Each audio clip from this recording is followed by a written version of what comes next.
Hi, I'm Victims Advocate Kathy High. Today, Brian Crabtree was sentenced in Fayette Circuit Court to life in prison without the possibility of parole for the murder and rape of 2-year-old Caitlin Stinnett. Caitlin's family members were present in court for the sentencing, but they were not alone. Sitting right behind the family was a group of ladies from Borrowed Angels Charity Riders. These women are a sisterhood of motorcycle enthusiasts dedicated to helping people in crisis in their community. We were told by Caitlin's family about how these women bikers came to their assistance. At Caitlin's family's request, they stood guard over Caitlin's casket all night. They served as pallbearers at the funeral, and they collected money to assist in funeral expenses and purchased a headstone for Caitlin. The ladies have agreed to talk with us today about the organization and why they give their time to help families of victims like Caitlin Stinnett.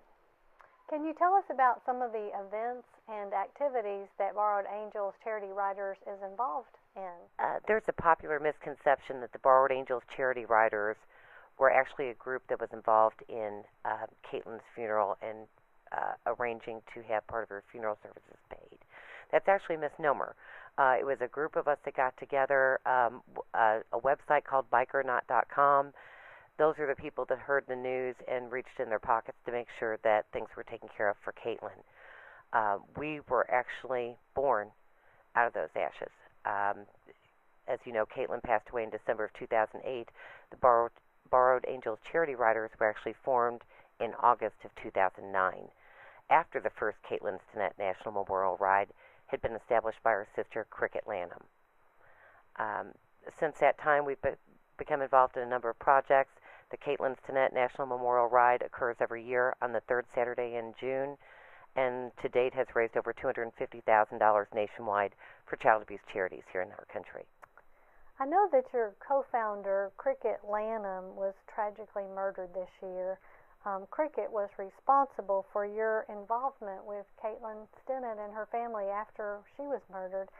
Can you tell us a little bit more about that? We received a phone call from a friend the day after Caitlin passed that told us there was a family in distress in Lexington, that Caitlin had passed away from her injuries, and that there was not only a financial crisis, but a crisis of the spirit.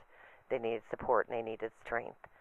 A group of us got together, spoke with the funeral director and Reverend Jesse, who was the reverend there at the church, who donated their time and energy.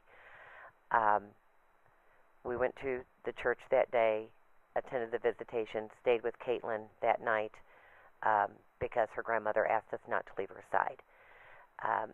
The next day we were honored to be pallbearers, and as Cricket was unfortunately used to saying, it was the hardest thing we'd ever done, and something that she vowed that day would never happen again if she had anything to say or do about it. One of the last things that Cricket wrote to Caitlin's grandmother was, "I can promise you this, as long as my friends or I draw a breath, Caitlin's name will never be forgotten." And even though Cricket did not know her days were numbered at that time, she had confidence in not only the Borrowed Angels, but the rest of our friends and the kindness of strangers to make sure that Caitlin's story was reduced in the headlines and that we did everything we could to make sure there wasn't another Caitlin. Sheila, can you tell us a little bit about Borrowed Angels Charity Riders and how you came to be? Cricket Lanham was one of the founding members of the Borrowed Angels Charity Riders. She was the national coordinator and founder of the Caitlin Stinnett National Memorial Ride. She was acknowledged in Frankfurt just 1 week before her death for the work that she had done in Caitlin's name.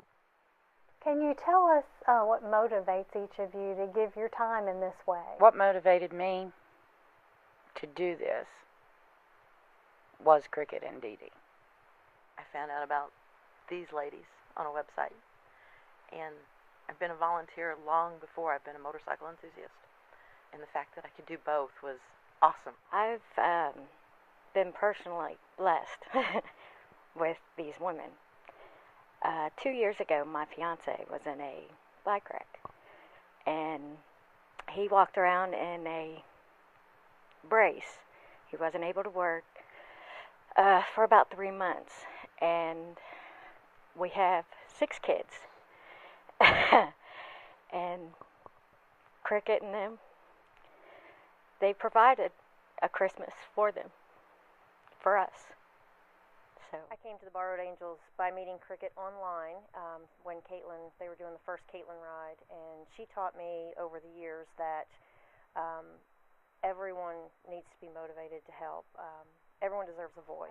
I met Cricket and Dee Dee online as well, and love the combination of the volunteering, the causes, and the motorcycles. What can people do who would like to support Borrowed Angels? We have a website. It's www.borrowedangel.charityriders.com. Who puts on the national event for Caitlin Stinnett National Memorial Ride?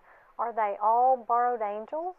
Caitlin's family has given permission to Cricket and to the Caitlin Stinnett National Memorial Ride Board to use Caitlin's name and image.